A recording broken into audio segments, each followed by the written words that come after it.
The Great Canadian Talk Show. There's only a couple of watts, but I brought the truth to everyone within 3 blocks of the west side of campus. No way! Yes way! And now, let's get right down to business with Marty Gold.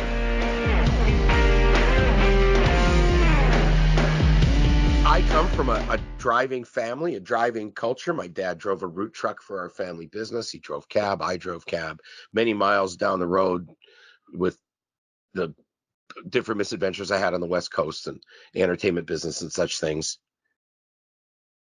And it always feels good when you've got a car that performs, that you can rely on, and you're proud to show people. We have a new sponsor here with the Great Canadian Talk Show. And I want to welcome them right off the bat of this program before we get into more news and information and investigation about city roadways and bike lanes and other things that affect your driving experiences as well as your pedestrian experience. The Great Canadian Talk Show welcomes Midpoint Auto as a sponsor of this program. And we have a promo code, TALK, T-A-L-K. That is the magic. That's the magic word, so to speak. And if you're in the market for a new or used car, truck, SUV, van, they have dirt bikes, campers, snowmobiles, probably an end of season sale coming up. Who knows? Even boats. If it's got a motor and you like driving it, these are the people to talk to. MidpointAutomotive.ca. That's the place online. And with the use of TALK, that promo code, that lets them know that you're a listener and supporter of the Great Canadian Talk Show, as are they. Bad credit approved, good credit rewarded. You can give them a call, 833-997-9930. That's 833-997-9930, and let them know that you love talk. Last week, our podcast focused on my adventure, so to speak, attending what they don't call open houses anymore, which is funny. The city doesn't call it an open house. It's a come and go, get information, drop postcards in people's mailboxes. I have one with me right here. But moving on, Marion, phase 3 design, blah, blah, blah. And they have certain stated goals, but they use words where it appears that the words only have certain kinds of meanings to some people and not the kind of real relevance to others that are affected by some of these lovely drawings and charming ideas. Why am I so interested in this subject? Not just the changes on Marion and Goulet, restriction of lanes, the bike lanes, etc., but particularly I focused on this mystery of what was being proposed just between Marion and Goulet on Traverse, to run beside a bank on one side, on the west side, and a canine care facility on the east side, well as other businesses that are adjacent, etc. It's because of something that almost happened a few years ago in St. Boniface pertaining to another hypothetical bike lane, to which I now turn for a reminder, a letter to the editor, so to speak, from Kelly Ryback out in St. James, sunny St. James. St. Boniface off Goulet and Marion could have been worse when Councillor Allard wanted a 2-way protected bike lane on des Meurons north of Goulet. The public service did not recommend it. I spoke against it. I included the UFFW's concern that a bike lane would impact the fire hall. I'll have more about that later. Fortunately, Public Works killed it. I also presented on the unsafe and underutilized bike lanes, which is I'll get to later in the program. So here he's raised the matter of this bike lane on des Meurons. Now, when this came up in some, this city's making plans or whatever phase it was, this is about 2016, 17. My recollection is it was after Happyland Park. It wasn't part of the Happyland Park discussion. And so immediately I knew the city's talking about taking away the lane of parking, which pretty much runs straight up des Meurons, going north and south from Provence. It actually, the street itself, there's a small little jag of it on the north side of Provence. Really more of a sort of a laneway than the rest of the way the rest of the street is, with housing, mixed use. There's some infill housing, Councillor Allard's favorite now. I knew that right away I had to verify what they were saying, because the term that was being used, a public consultation. And we have lots of expertise in that, going back to the Assiniboine bike lane controversy, as well as Barry Street, all the other bikeways that they did in 2010 that became election issues, and where we led the way on 92.9 Kick FM with our coverage, with team coverage that exceeded anything in mainstream media at a level of civics in 20 years, I'm sure. At that time, people were quite shocked by how many people we had involved helping us, different people that were interns on the program, associates of the program. One person, she had worked for the parking authority and understood the ins and outs of all these dirty tricks that were going on.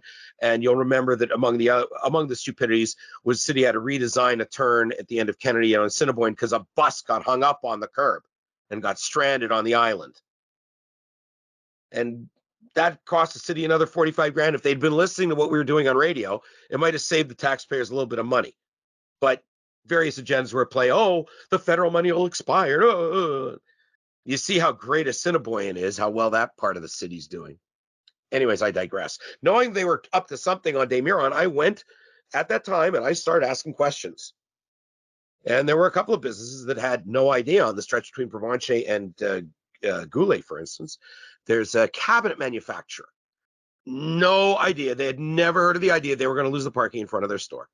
Never saw anything from Councillor Allard. He was councillor at the time. And on the other side of the street, there's a lot of housing. There's the Alouette Cafe. One of the reasons I'm fond of Des Meurons is because the Alouette Cafe was on one of the street corners there in Des Meurons, and you still find the sign using somebody's backyard in their garden, which is a real kick. And that was the first place I ever had. I ever had it was like a beef stew with peas or something. It was delicious. Anyways, I like the neighborhood. I always have. And it's a good road to get in and out of where you're going from. Bike lane would have impacted that.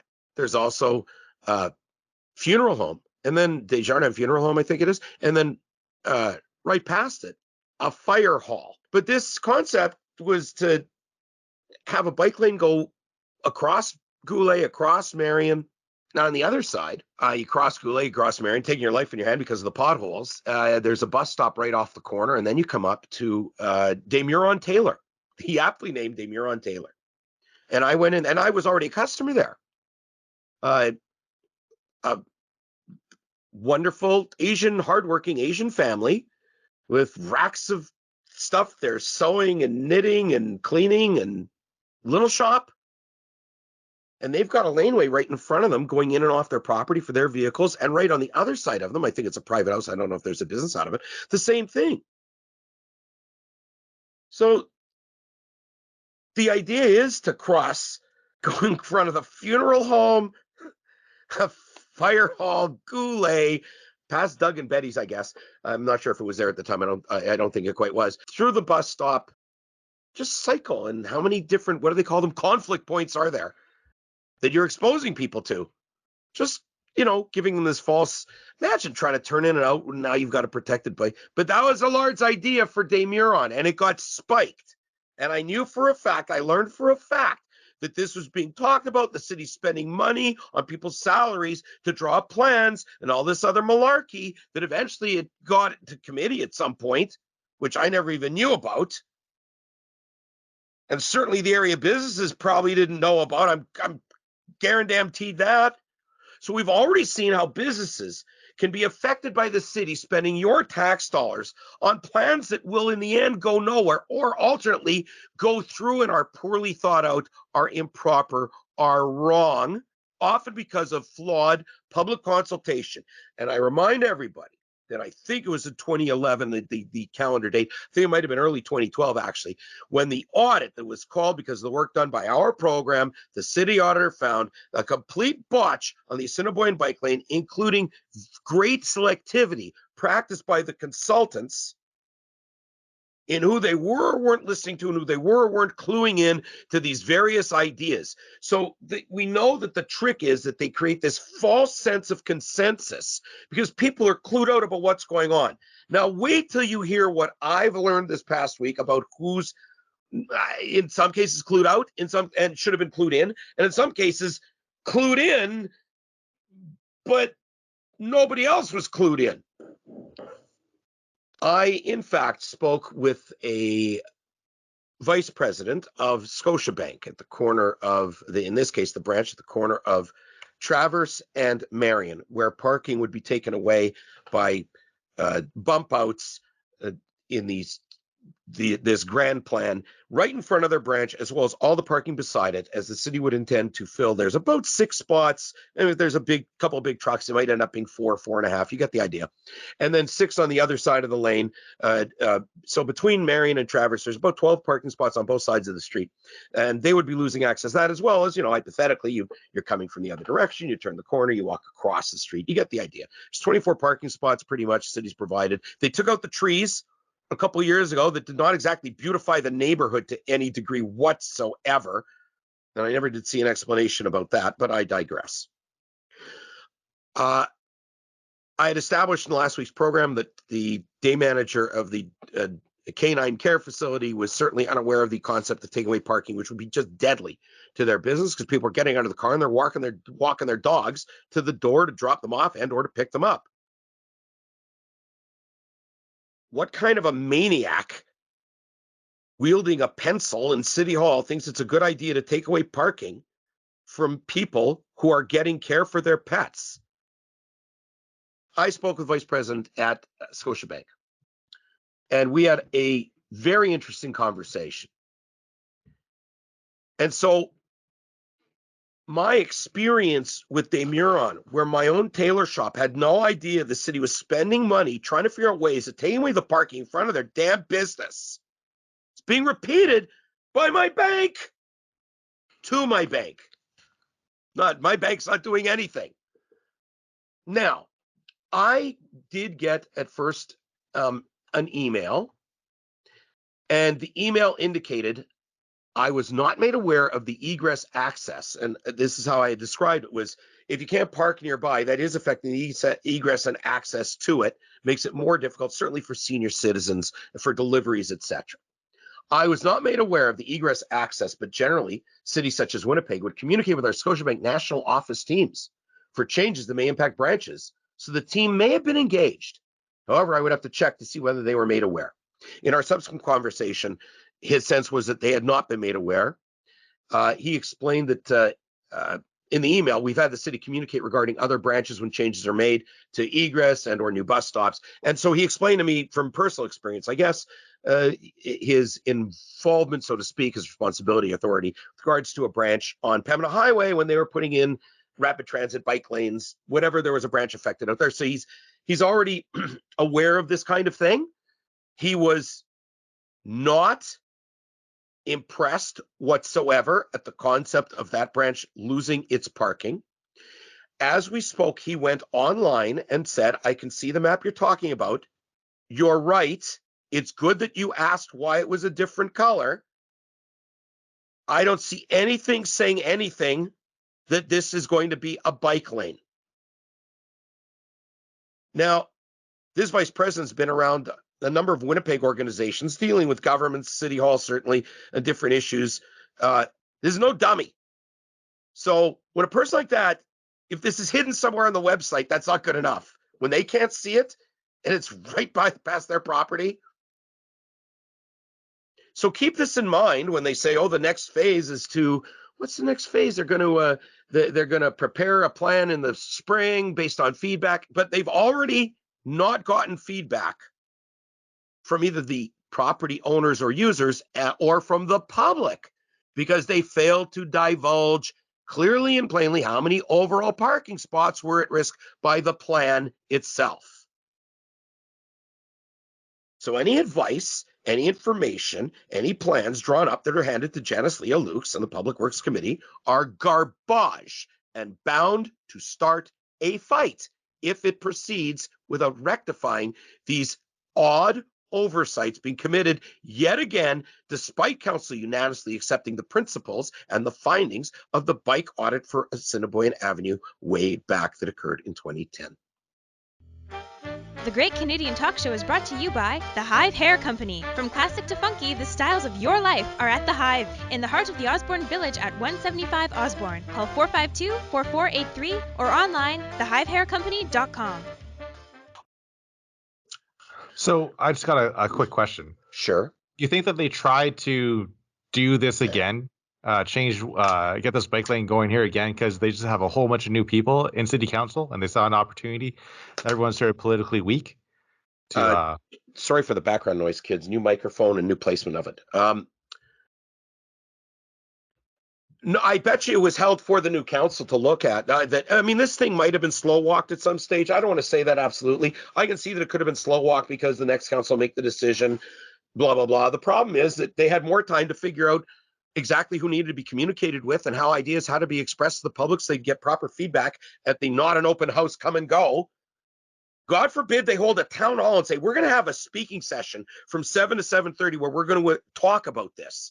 And then let people, they are deliberately running it now so they don't end up with what happened with Happyland Park. I can state that absolutely. And they can come up with some HR bullshit excuse. Oh, it's easier. And it is easier. I get the idea of a come and go. People can spend 2 hours. It does get heated. But you know what? They don't even have Kenny, they don't even make a reel, an industrial reel. Now, of course, they'd make one that would be really fancy and, CG and you just go down the street and there'll be trees and dogs running. They right? could make a CGI thing. People walking their dogs, but, nobody will be driving to the existing enterprise with their dogs. That's right. I guess maybe they'll be walking their cats. I don't know which businesses they think. Which businesses cater to people that can only come and go and take things by like on their bikes? Like, isn't there an appliance store there? What? Okay. Now I go searching. For more information about this. Okay, because the bank has no idea about this Traverse Avenue bike lane. And they'll be talking with me. They'll be getting back to me about what they find out, what he finds out. Excellent conversation, and there's no question that in principle, this is already a failure of public consultation at 2 levels. Now, I type in, Kenny, what's that saying? Google's your friend? Google is our friend. I typed in Traverse Avenue bike lane, and probably Traverse Avenue Winnipeg, so it didn't come up with something in Traverse City, Michigan or something. And I come up with exactly one hit. I just want to explain. I don't have the time to do every single variation possible, but this is a reasonable representation of an honest search by a half intelligent individual when it comes to civics. Up comes one link from, guess where, Kenny? I don't know. Not City Hall. Oh. Our friends at the bike lobby. Well, at least they know what's going on. Bike Winnipeg's key comments and recommendations based on a link to a Moving on Marion final design. So they try to encourage people, their own supporters, to go to this open house, the aforementioned open house at Norwood a couple of weeks ago that I attended 10 days ago. Bike Winnipeg's key comments and recommendations, while the design has been brought forward, has some needed improvements, there are still some key issues that we think need to be redesigned before we feel will be construction ready. And I want to tell you that the list they have is so voluminous. Bob Axford and myself lobbied, advocated, because they weren't lobbying for anything other than the concept, but we certainly advocated that that the city appoint a driver advocate. There's no better example of why that's necessary than this. These people got pages and pages of, they want to change this intersection and turn this around and stop cars this way and a zillion ideas, some which may very well be good, but that's an awful lot of moving parts that they're in a position to analyze. The general public don't understand how a change here will lead to a change there because it becomes sort of reverse engineered in a way. Anyways, these are things like realign the entrance of Lyndale Drive, upgrade the crossings at Enfield, something about the Sprague line. Oh, ensure that a crossing of the CPR Sprague rail line is negotiated before any decision is made to widen La Jamodier or drop La Jamodier from the planned bike network is finalized. Yeah, that's the most sinister one. Why do you say that, Kenny? Because it goes to show you that they have this grand plan in place, whoever this bike lobby is, and they're like, oh, we gotta wait and make sure that this is negotiated The first. rail before crossing is negotiated. Yeah. Yeah, so you think the average drivers who maybe drivers, just the taxpayers are footing the bill. They have no idea about it. Well, what was this fifth point on their key comments and recommendations about moving on Marion? Show the planned Kenny neighborhood greenway. And they don't mean spirited Kenny. What? I was all for this, but now I don't know. Now, when you search lower down on the document, there's a section entitled Kenny Street. Kenny Street has been added to the proposed cycling network as a direct connection between Marion, Goulet, and Highfield Street in the Norwood Flats neighborhood. The moving on Marion plans should reflect this. So are in agreement that the moving on Marion plans should reflect that Kenny Street has been added to the proposed cycling network. Because this is the first I hear about it, and I've never seen, there's no other hit for Kenny Street. I didn't come up with anything. When I tried Kenny Street bike lane, I didn't come up with anything in a very fast search I did. Again, but I certainly haven't seen this phrase before. I was astonished. You think somebody's talked to 7-Eleven about it? You're going to put a bike lane down there with that kind of truck traffic, those big vehicles that go into the no frills, and it's already a tight situation with the size of their parking lot, a vital neighborhood service to ensure St. Boniface does not fall into the devil of food deserts. Kenny is a key connection, writes Bike Winnipeg. It has replaced Traverse in the 2021 proposed bike network. What happened to Traverse? Then how does Traverse have a bike lane on it? They're saying that they don't want to use Traverse anymore. They want to use me, Kenny. Bike Winnipeg is saying they want to use the street named in your honor. But the city strangely put in front of the public a physical plan directly at odds with the information being put in front of the public by Bike Winnipeg, by the bike lobby seeking support. But on this, we are in 100% agreement. The moving on Marion plan should reflect this. It did not. So now, city's got a third problem. The stakeholders weren't informed. They had no estimate of the number of lost parking spots for the overall plan. Again, vital to people's interpretation of what's good and what isn't. And there's two different ideas of before you even get to the question of viability, whether it's a good idea or not to try to run a bike lane. And I can understand the idea of coming from Enfield Crescent or Dubuque or whatever and coming down. I get the idea. Try being in the neighborhood. Look at the traffic patterns. And we're going to get more into that. So now we've discovered Kenny replaced Traverse in the bike network, but somebody forgot to tell the guy drawing up the plans for the city. But why did it get replaced? What happened to Traverse? Because they decided Kenny was a better connection because interesting that you ask, because there's key destinations along Kenny. Options, Pathways and Transitions, Eco Precious Sang, Sarah Riel Inc., Precious Blood Parish, and Nelson McIntyre Collegiate. So they think it would be a good idea to run bikes up and down in front of a church, a couple of churches actually. Now, you've read none of this in mainstream media. Again, now I was sent a story, but it's like from the ethnic press, who we generally don't consider mainstream media. I mean, they aren't really. La Liberté had a story in advance of this open house. What will Marion Street look like? And this is translated from French. I'm told the translation is fairly efficient. And so I'm doing this in good faith. The goal of the project is to improve traffic flow, safety, and livability on Marion Street. Now, this goal of improving traffic flow, I'm going to get to yet too. Phase 1 happened in 2019. It considered defining and affirming the objectives of the project. It was actually back in 2014 that the city had already launched a study on the road widening of Marion Street and the development of grade separation intersection.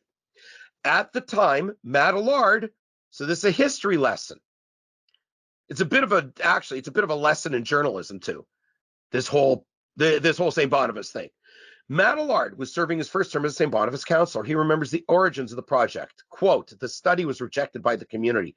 The city recognized that the project was not viable because it was too expensive. That's not exactly how it went down. We were talking about $460 million. It was a class 4, which means go to up 60%. So it could have been an $800 million plus project. You see Matt Allard here. He's trying to become that thing that you didn't hear about till 3 weeks ago, a right-wing New Democrat. After that, so we know there was rejected. I was rejected by the community. They try to ram it down the community's throat. He leaves that part out. Okay. And all the data that they didn't collect and the stakeholders they didn't contact.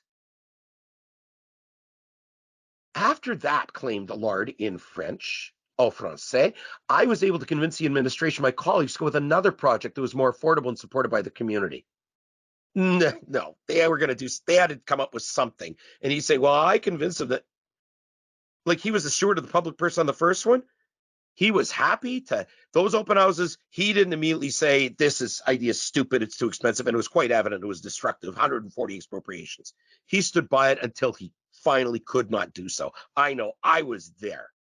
So Matt Allard, historical revisionist. The city council, meaning city councilor, then recalls that it was the Norwood Grove Business Improvement Area, the BIZ, that had proposed the vision much closer than the one currently proposed by the city. That's a bit of maybe a bad translation. But the idea of an urban, more modern Marion road made for all users, whether it's motors, pedestrians, or cyclists.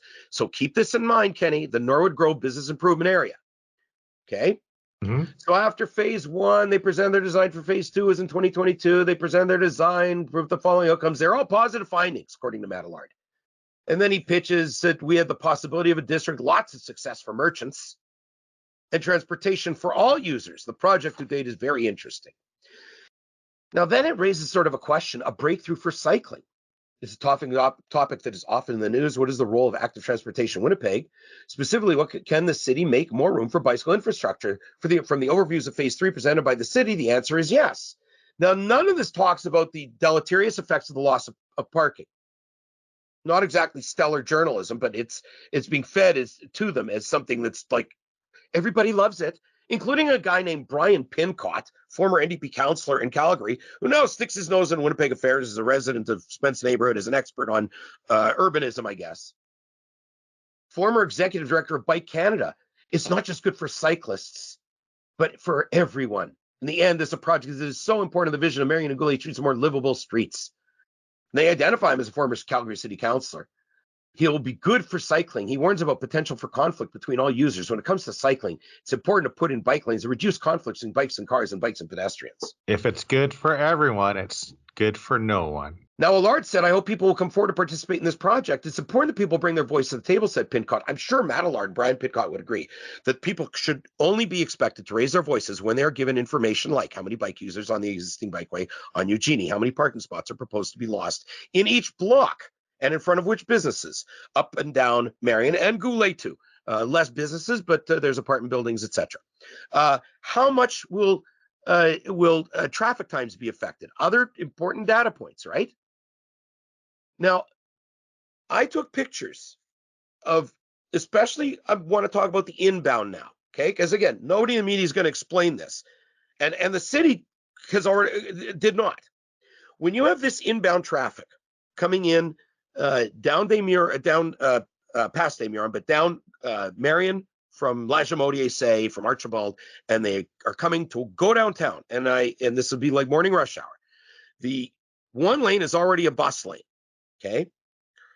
The idea is that they're going to take away this bus lane and they're going to have all these bump outs and carve outs and pull ins, and you're going to lose parking, but you're also going to lose that bus lane. And they're going to end up restricting, Goulet's already the 3 lanes. They're going to be restricting, constricting traffic flow. Now, they're also going to put in these bump outs that you can't use what was the bus lane for people to queue up to be able to make right-hand turns as necessary to go down Des Meurons, Eugenie, Traverse, right? Turn right at the dog loft, go past the bank, right? TMAC, the automotive shop on your right, and the No Frills on your left as you turn down Kenny. Why does traffic turn off into those neighborhoods? Well, in some cases, because people are looking for parking, because they have appointments generally at medical facilities, like, say, the St. Boniface Hospital. But also turning into that neighborhood, delivery vehicles, taxis, right? People trying to get their kids to and from school, also turning into that neighborhood. Kenny? Yep. Who else parks in the neighborhood around the St. Boniface Hospital? Oh, patients? Besides patients? Hospital workers? Healthcare workers? Ding, ding, ding, ding, ding. We have a winner. They park in that neighborhood. There's a few lots, but they park behind private residences, many of which used to be like 4 and 5 and 6 bedroom big houses in St. Boniface, and over the years have been repurposed, but they have big lots, 4, 5, 6, 7, 8 parking spots.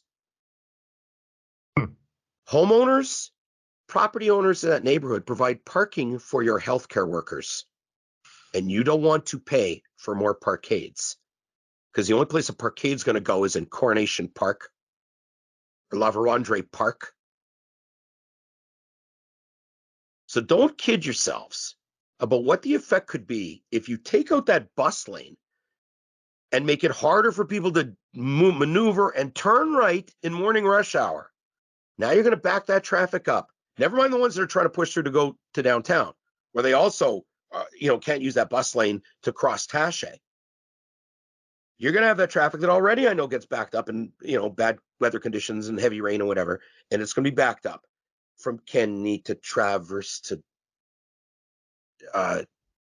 Des Meurons, Eugenie, Des Meurons. I think there's lights at Eugenie too.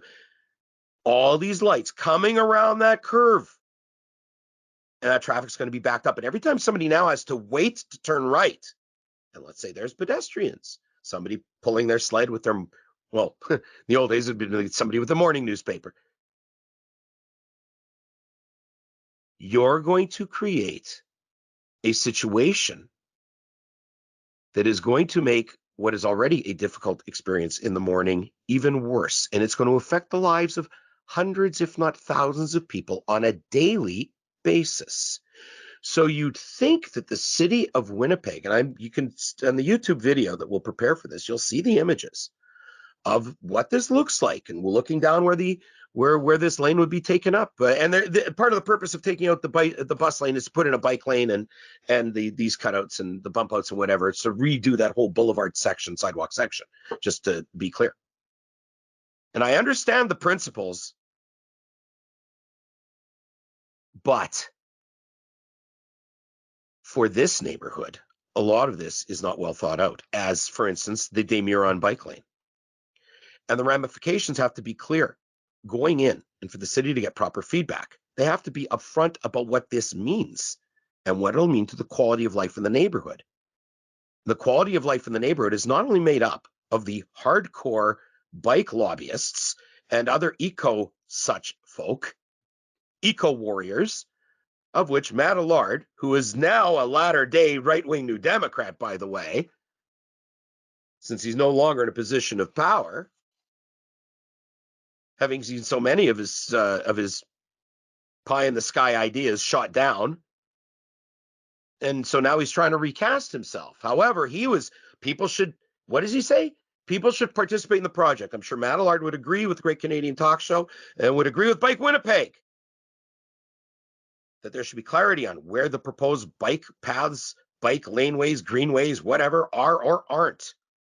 The stakeholders should be properly informed. The effect on parking should be properly defined. The number of bike users, so people can determine the value for dollar of the equation.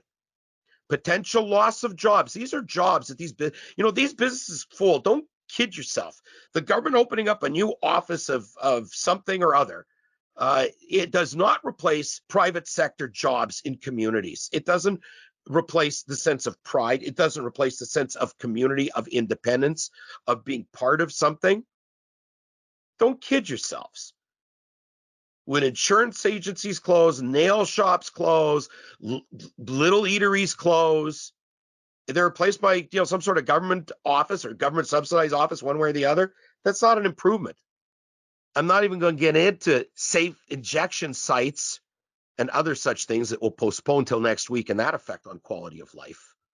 Though I'm sure somebody will think that it'll be ideal to put some such facility somewhere near a bike lane. I was just going to say that we should put the safe injection site near the bike lane, since that's Maybe what we they should- want. They want access to everything.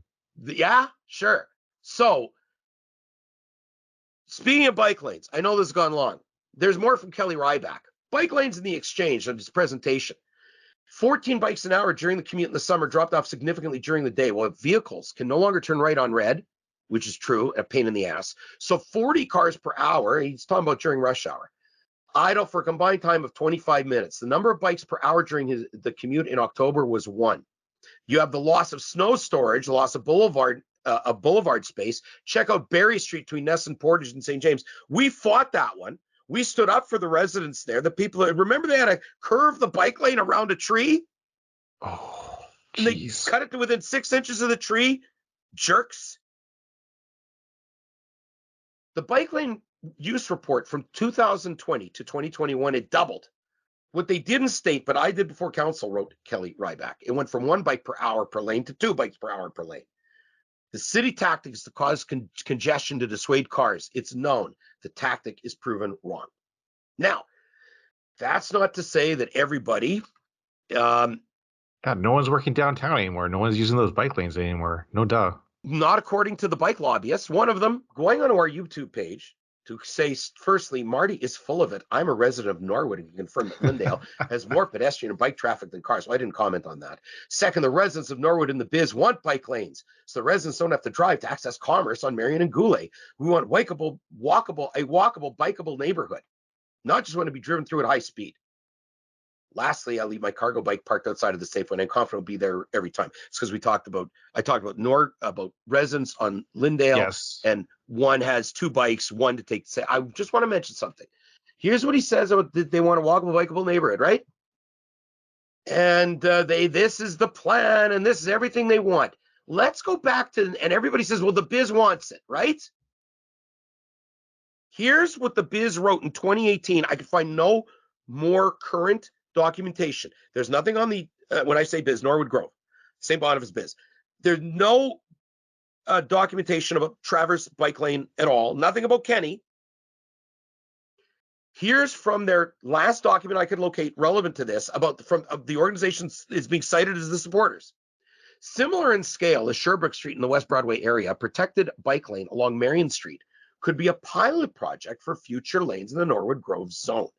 The feasibility of this requires considerable study and assessment based on existing road widths, parking requirements, etc. To note, listen carefully, everyone, this improvement could likely only move forward if the current truck route designation along Marion Street is redirected elsewhere.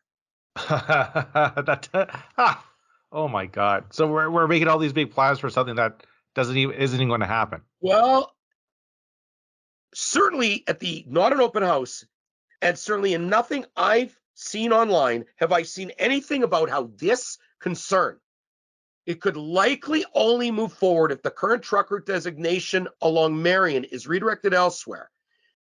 There was no indication by the city how they rectified that concern. Why the Biz would have changed their stance. What's going on here exactly? That it used to be this could only, nobody talks about that the truck route designation isn't being changed. They just want to throttle trucking through the neighborhood and create gridlock around the hospital. That's a sign of people that need to be replaced. Gridlock around the hospital, brilliant. Gridlock around Meurons, there's a fire hall, brilliant. So the Biz themselves said that they would want the truck route designation along Marion changed to make this work. Who knows? The bike Winnipeg says the bike lane someplace else should be someplace else. These guys said it should be a truck lane. And here you have the city trying to steamroll this through an open house without divulging at least 5 important, pertinent facts. How is the truck route concern mitigated? Did they mitigate it enough in their minds by reducing the speed to 50? I mean, that might be the argument, but say so. Give me something to work with here. Though I don't think that's the case, Kenny. Yeah, I don't think so. based on what you've heard, this guy's gloating that he leaves his bike outside a Safeway. Like, you live in a bad neighborhood when you gloat like that. Oh, I leave my bike outside. No one even takes it. okay. So let's go back to this character actually for a minute. Good idea. He leaves his cargo bike parked outside of that Safeway, and I'm confident will be there every time I return. How hard is it to steal a cargo bike compared to a regular bike? Yeah. How desirable is a cargo bike for the average bike thief? Oh, and then he left another comment. And Marty sure has a lot of nerve saying he single-handedly brought the public's attention to the Marion Freeway. Every organization St. Boniface was already protesting long before Marty showed up. So you see the historical revisionism runs deep in the bike lobbyists and among those who support the bike lobby. They will but at least he listens, Yeah, or okay. at least they listen. That's the funny thing. He listened. Well, we had a lot of listeners on that last podcast, also on the YouTube video that was specifically about this. So, a few comments about his comment about me from members of our Facebook group, Great Canadian Talk Show Facebook group. Him and Allard were the main reason I sold my house and moved to rural Manitoba. Ass clowns. Here's another comment. That's the guy. Loves how he talks for all Norwood residents, especially since we know of many residents who are against this. Just wait till his cargo bike goes missing. Another comment from our Facebook group. I recognize the flake. Yeah.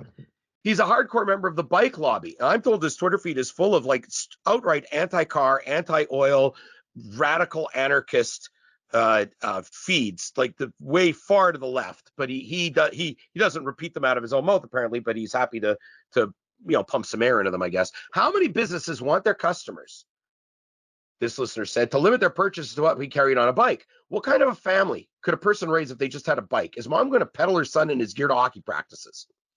Well, we see how those people in India balance everything on the bikes and their entire family. So, I'm sure we can get some skills like that. Incredible core strength. Another comment. Your memory is spot on. He's also one of the pro open portage and main group. Meanwhile, others chiming in with their own experiences. One person saying, I had my bike stolen from St. B Hospital, locked up right near the front entrance doors. So here you have the city. And in fact, this person said they've had 6 bikes stolen, 2 bikes and 2 scooters in Earl Grey, 1 bike stolen near Portage and Main, a bike stolen near Polo Park. Why is the city, on the one hand, trying to cram bike use where it's not warranted and not why aren't they recognizing people aren't buying bikes, aren't riding bikes? Because of the expense, which is a pandemic-related economic factor, which needs to be addressed. Were you not the one? Did you not have an idea earlier, Kenny, about bikes? How we should give bikes to everybody? Yeah, you want to elaborate on that for a moment? You get a bike, and you get a bike, and you get a bike. If we're going to make the city bikeable for everyone should get a bike or a trike if you're old enough or young enough. Sure. And then everyone will not drive cars. Everyone will be able to get everywhere we need to go. Even if you work in Charleswood, closer to Headingley, and you work at, let's pick anywhere, on Regent, you can just take your bike. Yep. Pedal and start. And you're going to get probably 4 hours of exercise, 2 hours there, 2 hours back. Imagine how strong you're going to be. You could take not so rapid transit, though. You could do that too. And that'll take you 2 hours. You could probably, here's what you do. Bus from Can you imagine a bus? How long it would take to get from, let me think of a good location. Even right where Robin and Dale? No, I wasn't even going to go into like downtown Charleswood. I wasn't even going to go that far. But sure, like from Dale Boulevard to Regent, somebody might tell you to take the perimeter and come up La Jamodia. I don't know. Morning rush hour. I don't know, actually. Imagine if you're in that area and you have to go to Red River College. One other point I want to make before we finally hit a break. About driving in St. Boniface. A miracle. Cue up Barry Manilow. It's a miracle. A fellow posting on Facebook, a miracle has taken place. There are now speed limit signs at both ends of Provencher. When you turn onto Provencher from Archibald, there is now a 50 sign at the beginning of the street, finally. And as you are approaching the lane that comes out of the front of the museum before the Provencher Bridge, a 50 sign is now up. About 10 years too late. Yeah, I was going to say that's a long time coming. That's the comment, the police have handed out far too many tickets to these spots to drivers who simply didn't realize the speed limit drops from 60 to 50 turning off for Provencher, especially when you're turning off Archibald, you're turning down Provencher. A honey trap, if there ever was one, part of the legacy of Brian Bowman. One of our friends got pulled over and was given a speeding ticket in the area. And ever since then, we knew not to speed in that area because they just wait for it. Yeah, it's an easy spot when you don't tell people how much it is. And so much for bike lanes in St. Boniface. We'll continue to follow up on this. I'll be talking with more with merchants and actual stakeholders. I'm going to follow up I'm following up with the Biz. Already sent an email to the Norwood Grove Biz, and as well, I'm going to try to figure out how I can unravel how Bike Winnipeg says that there's a greenway planned on one street, but the city's planning for it on another. Only in Winnipeg. Multiple greenways. Why don't they just make everything a greenway except for something that has a route designation, and everybody owns a car will move out of Winnipeg. Greenway and bikes. That's all we're going to have. Sure. Best city in the world right there. Especially in December. Fittest, strongest people. Strong like ox. Yeah. We'll pivot from talking about bikes and cars to talking about towing companies. It's one in particular, and how the media didn't cover something important that happened at the City Council meeting last week. A couple of other things at City Council. Third part, Crime Court's public safety update. Back with more right after this. The Great Canadian Talk Show podcast is brought to you by Midpoint Auto, vehicle sales at wholesale pricing. 1.99% financing on new cars, 6.99% financing on great used vehicles, cars, trucks, vans, SUVs. That's not all. Off-road vehicles, campers, snowmobiles, dirt bikes, even boats. If you're in the market for something with an engine, then that's the place you want to go. MidpointAutomotive.ca. The phone number, 833-997-9930. Again, that's 833-997-9930. Midpoint Auto, bad credit approved, good credit rewarded.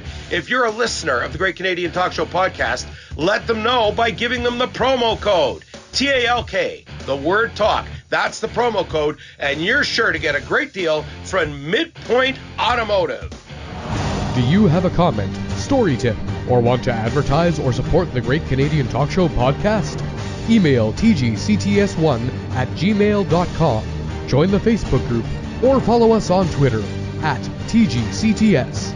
You have the power.